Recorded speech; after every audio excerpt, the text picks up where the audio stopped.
इमरान खान के कप्तान बनने का वाक़या यूं है।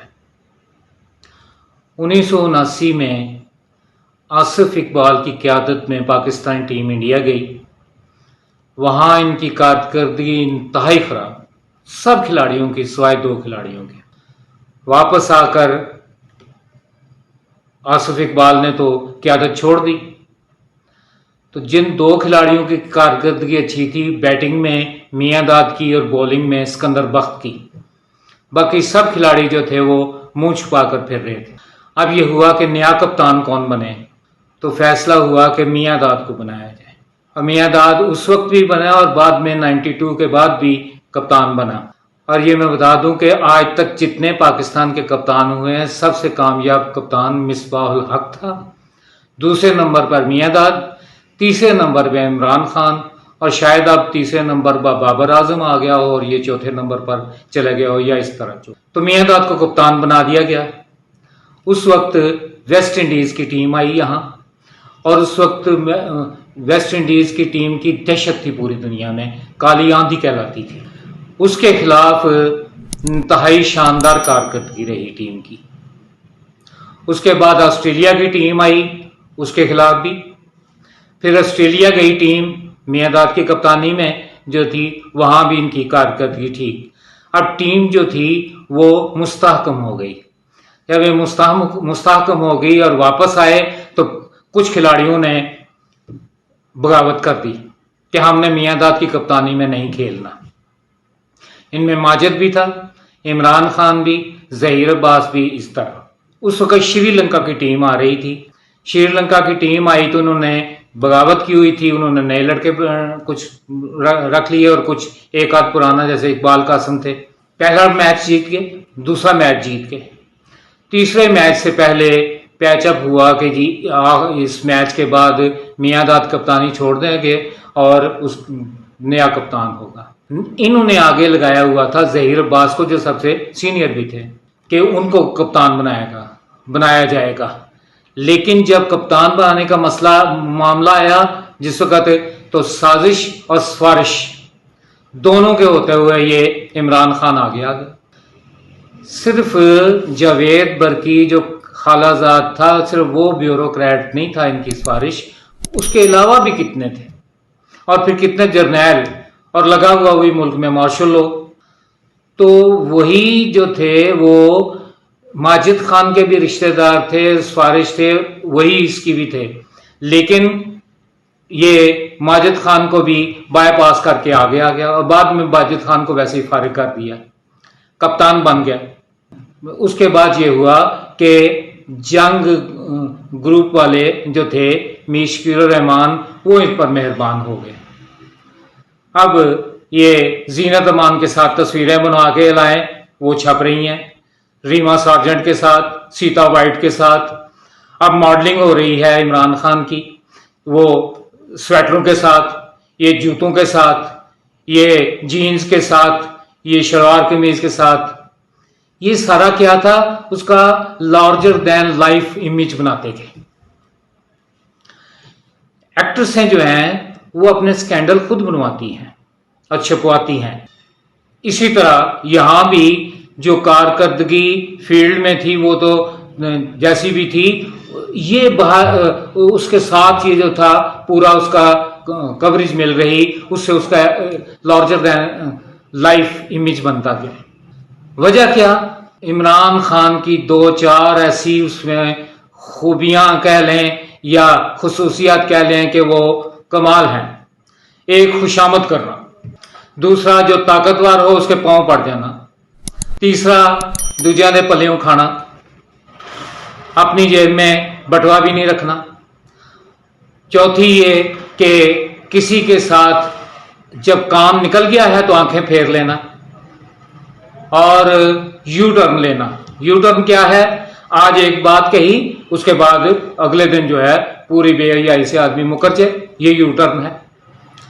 तो ये खसूसियात ऐसी हैं कि अगर वो एकेडमी खोल ले तो लोग लाखों करोड़ों फीस देकर उसकी शागिर्दी इख्तियार करें। तो यहां भी जो था, उस वक्त मुश्किल रहमान का यहाँ जंग में कमरा था, न्यूज रूम गुजरे तो सामने कमरा था, और बाद में वो कमरा जो था वो एक ज़माने में मेरे भी इस्तेमाल में रहा, और वो आज भी वहाँ मीश रहमान साहब का कमरा ही कहलाता है। तो वहाँ जो बात हो रही थी वो न्यूज रूम तक पहुँचती थी वगैरह। तो मीर साहब आप तो ये जो था, अब मीर साहब जो थे उस पर मेहरबान हो गए, उसकी तस्वीरें छप रही हैं, उसकी इस तरह जैसे बताया कि मॉडलिंग हो रही है, जो स्पोर्ट्स पेज है उस पर 4-4 कालमी 5-5 कालमी तस्वीर छप रही है, और उसके साथ हमें यह हदायत थी कि इमरान खान के खिलाफ कोई खबर या कोई मजमून नहीं छपना, जुबानी हिदायत थी। अब जनाब जितनी हक में हो सकती थी, जितनी जो थी मुबालगे के साथ खबरें और आर्टिकल ये सारा हो सकते थे, वो तस्वीरें हो सकती वो छपती गई, जो था उसका इमेज ऊपर जाता रहा और खिलाफ कोई नहीं छप सकती थी। अपने कप्तानी के दौर में कोई ज्यादा नहीं तो कोई 2.5-3 दर्जन लोगों के करियर तबाह किए। उसमें इकबाल कासिम बड़ा शानदार बॉलर, तो उसने अपनी ऑटोबायोग्राफी में लिखा भी है कि जब मैं ये वो चूंकि श्रीलंका के खिलाफ जो था वो खेल गए थे, जब इन्होंने बगावत की हुई थी, तो उन्होंने लिखा है कि जब ये कप्तान बना तो मेरे एक दोस्त ने कहा आप तुम टीम में नहीं हो गए। जी मैंने कहा मैं तो इतना अच्छा मेरी कारकर्दगी है। उसने कहा तुम इससे नहीं जानते, जैसे इसकी इंतकामी फितरत है, ये तुम्हें बाहर निकाल देगा, और निकाल दिया। और एक आध दफा डाला, जो बड़े मजबूर हुए थे तो उस वक्त वो टीम में लिया। इसी तरह एक फास्ट बॉलर्स को जो है निकाला कुछ को कि ये अगर रहा तो इसकी 200 विकेटें पहले होंगी, मेरी बाद में होंगी।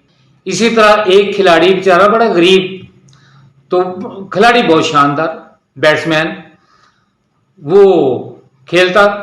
अब इसकी आदत थी कि किसी ने फील्डिंग में लैप्स की, वो बेचारे चुप, सुन लेना। जब उसकी होते होते वो एक पहुंच गया, एक उसकी कारकर्दगी और उसका सारा जो था, तो उसने एक दफा कहा कि खान साहब गाली तो ना दें, इसी बात पर उसे निकाल दिया गया। कासिम उमर, उसको इसलिए निकाला कि उसने कहा कि ये कोकीन इस्तेमाल करता है। ये खबरें जंग ने नहीं छापी। इसी तरह 83 का वर्ल्ड कप था, उस वक्त स्ट्रेस फ्रैक्चर था इमरान खान को, तो इसने कहा कि जी मैं बॉलिंग नहीं करूंगा, बैटिंग करूंगा, और बैटिंग की सिर्फ, और टीम की कारकर्दगी तो कुछ नहीं ना रही जो थी वर्ल्ड कप में। उसके फौरन बाद काउंटी क्रिकेट थी, वहां इसने तूफानी में बॉलिंग की,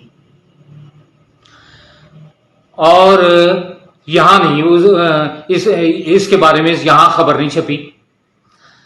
जंग का जो मैंने जैसे एक बताया कि जंग जो था उस वक्त 2 अखबार थे कौमी सतह के, एक उर्दू, एक जंग, एक नवाए वक्त, और दोनों का मुकाबला ही कोई नहीं था। जंग की सर्कुलेशन भी बहुत अच्छी थी, इसकी जो थी लेआउट बहुत अच्छा, इसके प्रिंटिंग बहुत अच्छी, नवाए वक्त की वो नहीं थी उस तरह। दूसरी बात यह है कि जंग में हौसला अफजाई की जाती है कि आप इन्वेस्टिगेटिव स्टोरी करें और अंदर की खबर निकाल के लाएं। तीसरी बात यह है कि दुनिया के सारे अखबार जो हैं उर्दू अंग्रेजी वो यहां आते हैं, इंडिया के भी, बरतानिया के भी, अमेरिका भी, गल्फ के, फ्रांस का लीमोंड का जो इंग्लिश वर्जन है वो भी।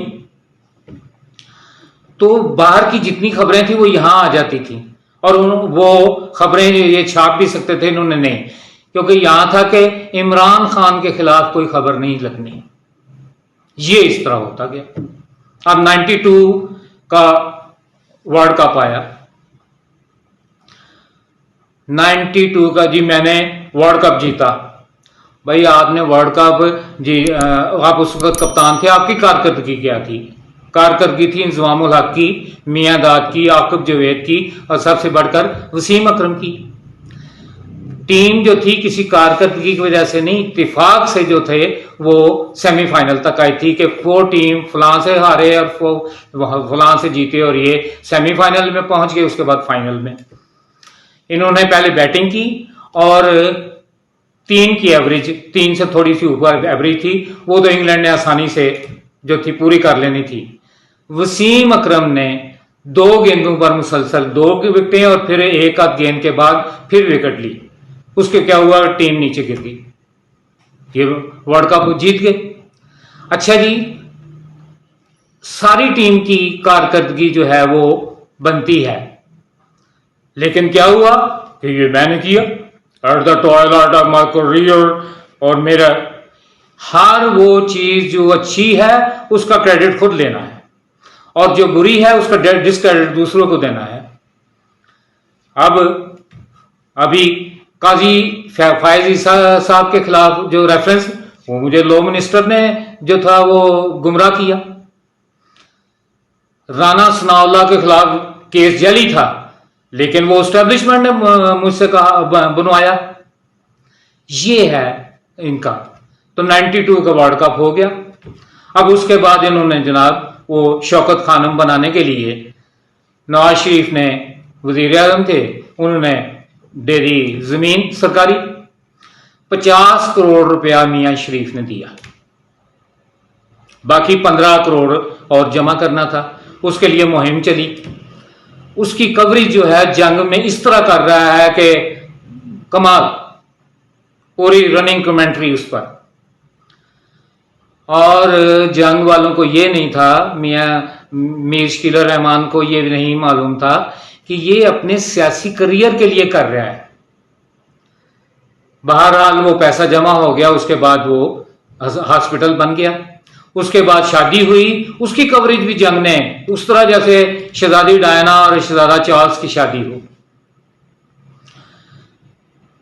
उसके बाद क्या हुआ कि कहा गया कि जमामा जो है वो मुसलमान भी हो जाएगी और उसका नाम भी आयशा रखा जाएगा। वो तो कोई आयशा नहीं रखा गया, वो तो वही यहूदियों वाला नाम है जमामा। इस बारे में कोई जंग ने इन्वेस्टिगेटिव स्टोरी नहीं कराई, कोई आर्टिकल नहीं लिखा कि ये क्या मामला है, क्योंकि इमरान खान के खिलाफ कोई खबर नहीं छपनी और हक में जो है मुबालगे के साथ छापनी है, ये पॉलिसी थी। उसके बाद क्या हुआ कि सीता वाइट ने अमेरिका में मुकदमा किया कि ये मेरी जो बेटी है टेरियान, ये असल में इमरान खान की है। उस वक्त मैं जंग में एडिटर फॉरेन डेस्क था और उस वक्त मैंने बताया कि सारी दुनिया के अखबार वहां आते थे। मुझे 4 नए लड़के दिए गए, उन्हें काम भी सिखाना और उनसे काम जो था वो खबरें बनवाना भी। उस वक्त अखबार 24 सफ़े का था, तो अखबार भरना ही मसला था, तो हम 100 से ज्यादा खबरें देते थे। अब मैं वो अखबार पढ़ता, उसमें से खबर सिलेक्ट करता, उसको लड़के को बताता कि ये खबर है, इसमें से ये चीज निकालनी है और इस तरह खबर बनानी है। लेकिन जो इंपॉर्टेंट होती थी वो मैं खुद बनाता था। तो ये सीता वाइट वाली कितने अखबारों में छपी, वो सारी मैंने करके तो वो एक स्टोरी फाइल की। मुझे मालूम था छपनी नहीं है, लेकिन मेरी ड्यूटी थी, मैंने वो स्टोरी खबर जो थी फाइल की, वो खबर नहीं छपी। इसी तरह उसके बाद जमामा जो थी वो छोड़ गई। एक फिल्म स्टार ह्यू ग्रांट उसकी वजह से इमरान खान को छोड़ गई। अब इमरान खान का ये नवाज शरीफ ने मेरी शादी जो है वो खत्म कराई है, तलाक दिलाई है। नवाज शरीफ ने कैसे? वो ह्यू ग्रांट की वजह से है। छोड़ने के बाद अब वो वहां चली गई और उसकी आप तस्वीरें ये देखें, ये थोड़ी सी वो की है। ये थोड़ी सी वो तस्वीरें हैं जो जरा यहाँ चल सकती थी। ये तस्वीरें वहां उनकी उसकी जो हैं वो हैं। अब इमरान खान के बच्चे वहां पल रहे हैं और वो देख रहे हैं कि हमारी माँ जो है अपने आशिक के साथ फिर रही है और एक बेडरूम में, और ये सारा उन बच्चों में गैरत के जज्बात कैसे पैदा होंगे। और उस शख्स की गैरत और हमीयत का अंदाजा लगाएं जिसने अपने बच्चे जो है इस तरह की औरत के पास छोड़े हुए हैं, अपने बेटे भी बेटी भी। ये खबर भी जो थी ह्यू ग्रांट वगैरह ये वाली, ये भी नहीं यहाँ जंग ने छापी। दूसरे अखबारों का तो कोई था नहीं ना उस तरह। और आज भी जो है दूसरे अखबार दूसरे चैनल आ गए हैं और आज भी जो है वो सबसे जंग ग्रुप भी सबसे ऊपर है, जंग जियो। उसके बाद इस तरह चलता गया मामला, ये उसी तरह उसकी फेवर करते रहे। और 2005 का जल्जला आया, उसमें इमरान खान ने शेल्टर होम बनाए। सारी मदद जो थी वो मीशकिल और रहमान ने की। और एक हमारे बड़े मुअज़्ज़ज़ सहाफ़ी हैं हारून रशीद साहब, उन्होंने अपना कॉलम 13 जून को जो था लिखा, उसमें उन्होंने भी इस बात की तस्दीक की है। वो कहते हैं कि ज़ल्ज़ले के बाद मैं गया तो मैंने कहा क्या कर रहे हैं उसके लिए, बस मैं बिस्तर में लेटा दुआ कर रहा हूं। उसने कहा दुआ नहीं, उन्होंने कहा दुआ नहीं, दवा करें। किस तरह, बाहर निकलें और चंदा जमा करें और जो है उनके लिए कुछ करें। और कहा जी पहले ही हम शौकत खानम के लिए और पार्टी के लिए चंदा जो है जमा करते हैं। मतलब क्या था कि अगर इस काम के लिए चंदा जमा किया तो वो वहां चंदा नहीं मिलेगा। लेकिन उन्होंने चाड़ चंब करके इसको भेजा। अब फिर शकील रहमान के पास सारी मदद शकील रहमान ने की, ये हारून रशीद साहब ने भी लिखा है। और शेल्टर होम जो था वो उसका सारा क्रेडिट किसको मिला? इमरान खान को। ये फिर जो था उसके सियासी करियर के लिए जो था वो एक उसको बूस्ट मिला। इस तरह ये सारा मामला चलता रहा, हत्ता कि एक वक्त ऐसा आया कि मीर शकील रहमान ने फैसला किया कि नहीं, अब हर काम मेरिट पे होगा। जो हक में खबर होगी वो हक में इमरान खान के, और जो खिलाफ होगी वो खिलाफ छपेगी। सच्ची खबर, ये नहीं कि झूठी। जब उन्होंने ये किया तो इसका मतलब है उन्होंने बैसाखियां जो थी दी हुई थी वो खींच ली। अब जब बैसाखियां नहीं रही तो ये अपनी कारकर्दगी तो कोई थी नहीं। तो ये जो एक मेहरबानी थी, एहसान था मीर शकील रहमान का, वो इसने अपना हक समझना शुरू कर दिया कि मुझे ये जो कवरेज मिल रही है ये मेरा हक है, और शकील रहमान अब नहीं दे रहा तो ये बड़ा गलत कर रहा है। तो शकील रहमान, मैं तुम्हें जेल में डालूंगा। ये एहसान का बदला इस तरह। अब 2018 आ गया, जिस तरह भी अलहदा एक पूरी बात है कि किस तरह इन्होंने जो है वो इलेक्शन जीता, जो भी था, इस तरह हुकूमत बन गई। हुकूमत बनने के बाद उन्होंने क्या किया कि जंग जियो के इश्तिहार बंद कर दिए सरकारी, और बहुत अरसे बाद वो इश्तिहार जो थे वो किए बहाल। लेकिन किस तरह के सबसे बड़ा अखबार जंग और सबसे बड़ा ग्रुप जो था मीडिया हाउस, ये उसके इश्तिहार, और जो 30वें दर्जे पर आता है 30th, उसका इश्तिहार बराबर आई वॉश। अब जब इश्तिहार बंद किए तो साथ प्राइवेट जो थी फर्में, उनसे भी कहा गया कि यहां इश्तिहार ना दें।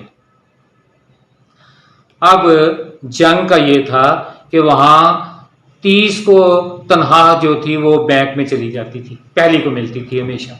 अब वो 10 को मिलने लगी, फिर 20 को, फिर 30 को, फिर 1 महीना लेट, फिर 2 महीने वगैरह जो भी था। ऐसी बात होने लगी कि ये इदारा बंद हो जाएगा, खुदा ना खास्ता। लेकिन मीर शकील रहमान ने हिम्मत नहीं हारी। उन्होंने अब वहां बड़ा इदारा है तो वहां तनख्वाहें भी करोड़ों अरबों में है। उन्होंने जायदाद बेची अपनी। कोयटा में मीर खलील रहमान रोड है, उस पर एक जायदाद कई अरब की, वो बेच दी और तनख्वाहें इस तरह अपने अमले को दी।